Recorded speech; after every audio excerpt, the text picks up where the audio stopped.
Welcome to Philadelphia and the city of brotherly love. Jen Mueller alongside John Boyle. John, I'm not sure that we're going to be able to describe that game as brotherly in any way, shape, or form, but we do have a few key matchups that the Seahawks look to improve on an 8-2 record. And let's start with this. The Eagles are going to have to rely on some rookies on offense, but defensively, that's where the veterans are. And there's one in particular Russ needs to keep an eye on. Yeah, and that's defensive tackle Fletcher. He's a first-team All-Pro last season. He started the year not very healthy. He was coming off a foot surgery, got off to a slow start.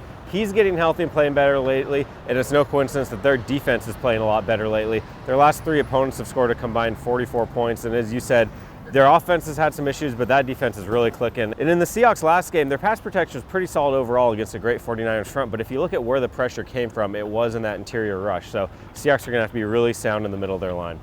And the Seahawks defense is going to have to continue to be sound against the run. Don't look at the overall rankings.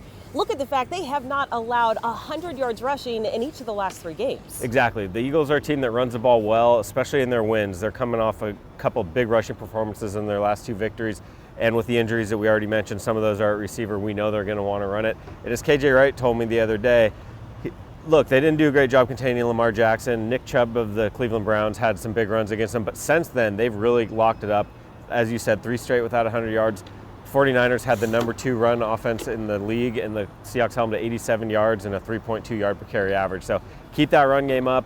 Make the Eagles try to beat you with a depleted passing game. And when it all comes down to it, it is all about the ball. And John, the Seahawks have to do a little bit better job in this area. Yeah, really a lot better job. And Pete Carroll's hammered on that both after the 49ers game when they lost 3 fumbles, then again after the bye, talking to the media.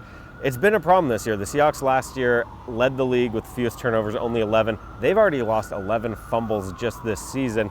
Luckily, Russell Wilson's taking care of the ball, only 2 interceptions, so their turnover numbers aren't bad overall, and their defense has been getting the ball away. They've also forced 11 fumbles that they've recovered, and the Eagles aren't doing a great job in that category either. They've lost 10 fumbles, so both these teams have had some issues taking care of the ball. Whichever one can kind of fix that this week could have a big advantage. Well, and the Seahawks looking to improve to 9-2 and stay perfect on the road. Make sure that you read everything John Boyle has for you at Seahawks.com and listen to the game on the Seahawks Radio Network.